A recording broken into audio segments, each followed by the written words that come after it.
Now, the only person to make sense of what is going on in the UK when it comes to the Brexit is our own I-24 News European correspondent, Jonathan Sacerdoti. Jonathan, good morning to you.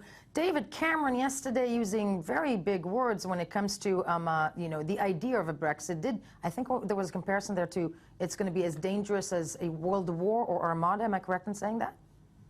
Well, the press have made a lot of what the two speeches had within them from Mr. Cameron and Mr. Johnson. As you say, David Cameron said that one of the things that has kept Europe at peace for so long has been the EU, saying that he was not complacent about that and that without Britain's place in the EU, he couldn't guarantee that. Of course, many in the Leave camp seized on that and said that David Cameron was threatening World War III should Britain leave the EU.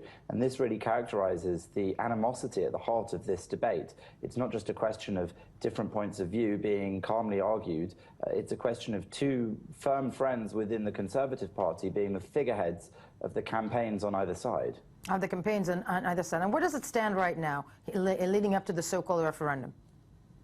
Well, the polling at the moment, again, it depends which polls you look at, but the poll of polls, the averaging of several of the different polls, actually showed both sides exactly neck and neck, while some show an increase in one side or the other, depending on these sorts of speeches.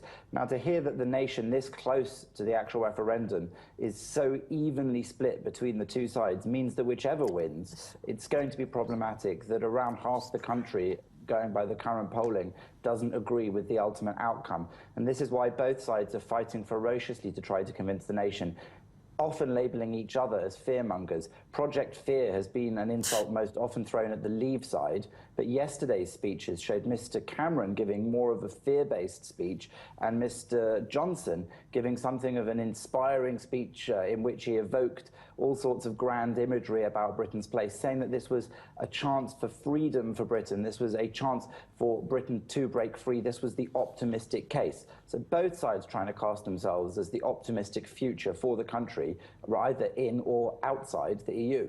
And you got us all watching. Jonathan Sacerdoti from the UK, from London this morning. Thank you on that one.